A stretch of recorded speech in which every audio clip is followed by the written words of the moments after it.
माहौलियाती आलूदगी से बचाव के सिलसिला में ज़िला इंतज़ामिया जेलम और महकमा तालीम ने जेलम में 27 अक्टूबर को किक स्टार के अनवान से आगाही मुहिम का आगाज़ किया। इसी मुहिम के सिलसिला में शॉपिंग से पैदा होने वाली आलूदगी के खिलाफ government high school number 1 boys काला गुजरा के ज़ेर तमाम एक आगाही वाक का एहतमाम भी किया गया। इसी हवाले से मज़ीद तफसीलात जानते हैं जेलम से आसिफ लोधी की इस रिपोर्ट में। हाँ जी बिल्कुल, माहौलियाती आलूदगी से बचाव के सिलसिला में ज़िला इंतज़ामिया जेलम और महकमा तालीम ने जेलम में बरोज़ मंगल 27 अक्टूबर को सुबह 10:30 बजे किक स्टार्ट के उन्वान से आगाही मुहिम का आगाज़ किया।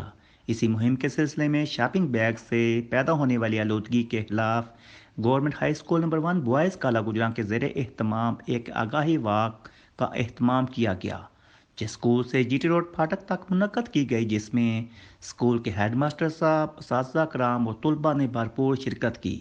शुरा ने आगाही के मुतल्लक बैनर्स और प्ले कार्ड्स उठा रखे थे। रैली के शुरा ने रास्ते से शॉपिंग बैग्स हटाकर सफाई की मिसाल पेश की। Asif Lodhi, bureau chief, city 5 TV, Jhelum.